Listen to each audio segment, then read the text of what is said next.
여기 제목 그대로입니다. 민주당의 이낙연 대표가 새해 첫날 박근혜 전 대통령에 대한 사면론을 꺼내 들었습니다.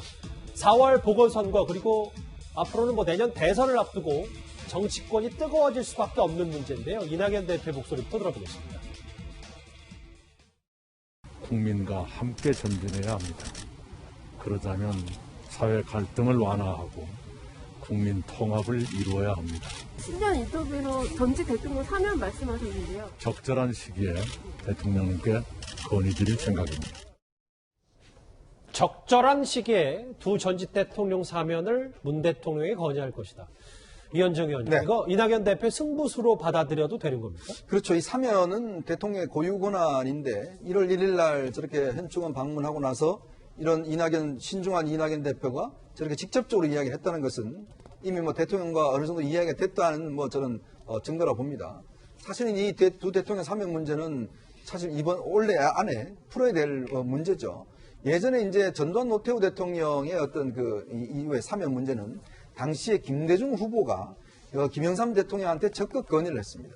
결국 이 문제를 풀고 가야 된다 해서. 그래서 결국 이제 문제를 해결했는데 마찬가지로 이낙연 대표도 이 문제를 직접 거론한 것은 어느 정도 이제 대통령도 생각이 충분히 아마 있을 걸로 봅니다. 왜냐하면 지금 이명박 대통령님이 이제 대법원 확정 선고가 났고요.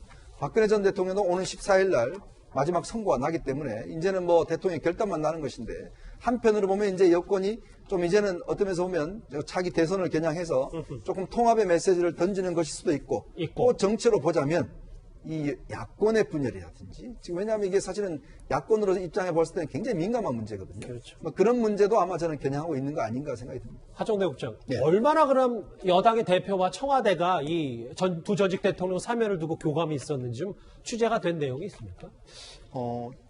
지금 이제 사실은 이 얘기를 꺼내고 사실 문재인 대통령의 극렬 지지층, 핵심 지지층에서는 반대 의견이 아주 높거든요. 보면은 반성도 안 했다. 그리고 또 하나는 형이 확정도 되지 않은 분도 있는데 벌써 사면 얘기를 꺼내냐 이런 얘기를 나오고 있는 걸로 봐서 청와대하고 어떤 교감이 있었다. 저는 그렇게 보지는 않고요. 실제로 제가 취재한 내용도 청와대와는 어떤 교감도 없었다라고 제가 취재를 했고, 그러나 왜 그러면 이낙연 대표가 이 얘기를 꺼냈을까?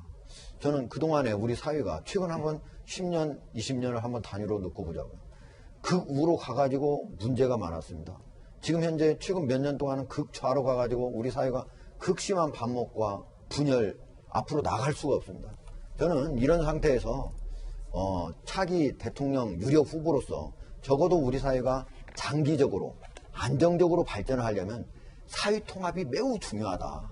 이게 어떤 가치가 그게 좌든 우든 적어도 나름대로 서로 소통하고 상호 공통점을 거기서 도출해내가지고 지속 가능한 정권이 바뀌더라도 우리 사회가 장기적으로 발전할 수 있는 그런 방향을 모색하지 않는다면 이리 갔다 저리 갔다 해서 결국은 경제가 망가지고 사회가 분열되고 결국 우리 사회가 앞으로 암울한 지경에 이를 것이다. 그렇기 때문에 설령 이걸로 저는 핵심 지지층을 잃을 수도 있다고 생각합니다. 상당 부분. 이낙연 대표가요? 예. 그럼에도 불구하고 저는 이낙연 대표가 장기적인 차원에서 결단을 한 거 아닌가 이렇게 봅니다.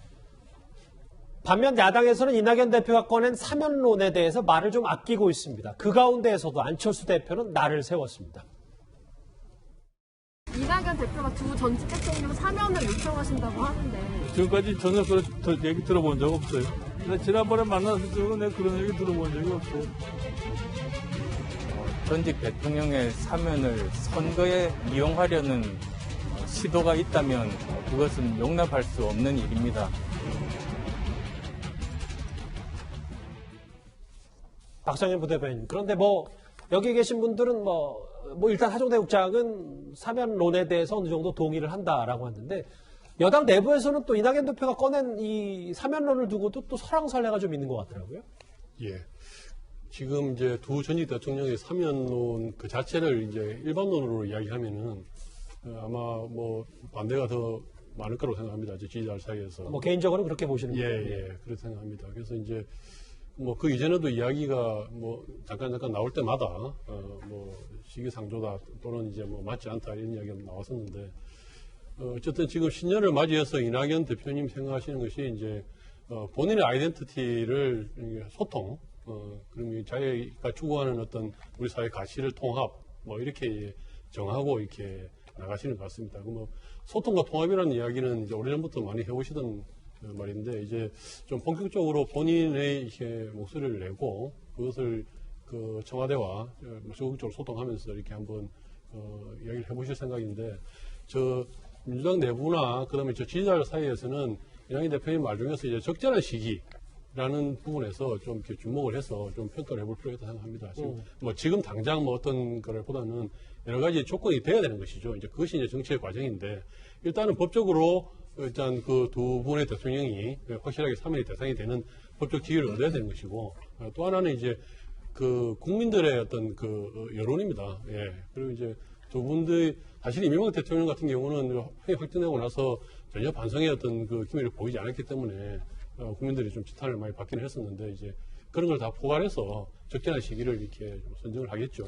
예. 박성일 부대변인님은 이제 여당 내부에서 반발은 좀 있을 수 있을 것이다. 뭐 이현정 의원님은 앞서 이게 정치적인 승부수다. 뭐 여당의 분열을 좀 계산한 측면도 있을 것이다라고 했는데 이도하 변호사님, 그럼 저희 정리를 해보고 그럼 법적으로는 실제로 가능한지를 좀 알아봐야 될 텐데 14일, 1월 14일이 지나면 박근혜 전 대통령은 사면 자격은 좀 생긴다면서요? 예, 이제 제3고심이 이제 선고가 되는데요. 근데 제가 하나 말씀드릴 거는, 우리하고 제일 비슷한 사면제도가 미국이에요. 미국 아하. 대통령의 사면제도인데, 미국에서는 미국 대통령의 사면제도를 어떻게 표현하냐면, 대통령의 요술 지팡이라 그래요. 그냥 이렇게 휘리를 흔들면 그냥 다 이루어져요, 사면을. 그래서 우리도 물론 사면위원회라는 게 있고 하지만, 그 형식이 있지만, 사실 대통령이 마음을 먹으시면 결단을 내리면 그 밑에 이제 민정수석, 신현수 수석 같은 분 그전에도 해봤을 거거든요, 사면. 그럼 휘리릭 다 할 수 있어요. 그러니까 제3고심이 선고가 기각이 선고가 돼서 확정이 되면 당연히 할 수 있고요. 네. 만약에 인용이 돼서 다시 이제 파기돼서 하급심에서 또 이 부분을 살펴본다 하더라도 여러 가지 방법이 있어요. 그 부분만 뭐 형 집행정지를 하고 다른 부분은 사면을 해주고 이렇게 해도 되고 하여튼 법기술적으로 뭐 제3고를 취하해도 되고 모든 가능한 방법이 있기 때문에 그냥 요술지팡이니까 마음 결단 내리면 다 가능하다. 절차를 갖추어서 그냥 막 하는 건 아니고요. 절차를 갖추어서 대통령의 결단이 있으면 가능하니까 저는 이렇게까지 얘기하고 청와대에서 부인하지 않는 거 보면요. 해주겠다는 게 사면을 하는 게 확실한 게 아닌가 싶습니다. 이도하 변호사님, 한 10초 정도만 짧게 이 답변. 예. 그러면 개인적으로는 이낙연 대표가 꺼낸 사면론에 대해서 어떻게 생각하십니까? 저는 개인적으로 인연이 있는 분들이니까 지금 이런 상황을 생각하면 했으면 하죠. 저는 개인적인 생각입니다. 알겠습니다.